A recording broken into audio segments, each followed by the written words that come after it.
տաճար, որն ունի գրեթե 11 կիլոմետր գաղտնուղի։ Անի Պեմզա համայնքի մոտ մայրաքաղաք Անիից 5-ից 6 կիլոմետր հեռավորության վրա գտնվում է Հայաստանի ամենաառեղծվածային տաճարը՝ Երերույքը։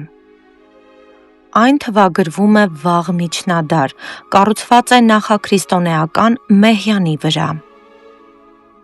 Տաճարը կառուցված է Անիի նարնջագույն տուֆից, ասել, որ այն շքեղ ճարտարապետական գոհար է կնշանակի ոչինչ չասել, անգամ խոնարհված վիճակում տաճարը վեհաշուք է ու սքանչելի։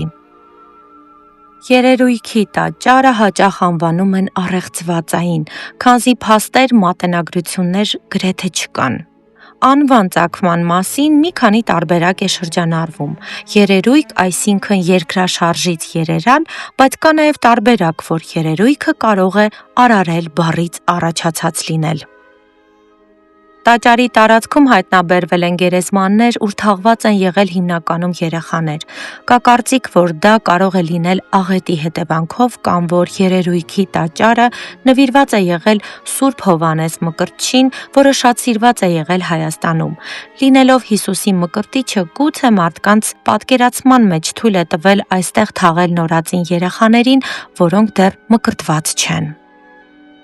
Երերույք այցելելիս կտեսնեք գետնափոր տարածքներ, որոնք ամենայն հավանականությամբ գաղտնուղի են եղել, որոնք կապել են երերույքը Անիի հետ։ Այդ գաղտնուղիները ոչ միայն հարյուրավոր մարդկանց են փրկել թշնամուց, այլև օգնել են մեր իշխաններին, հետագայում նաև հայդուկներին, որպեսզի ջարդեն թշնամուն։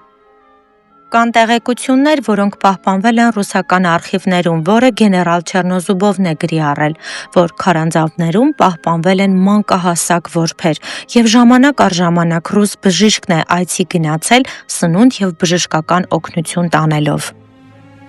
Սա իսկապես դիտարժան վայր է, որը պետք է այցելել ու զգալ աննկարագրելի էներգիա, որը տիրում է տարածքում։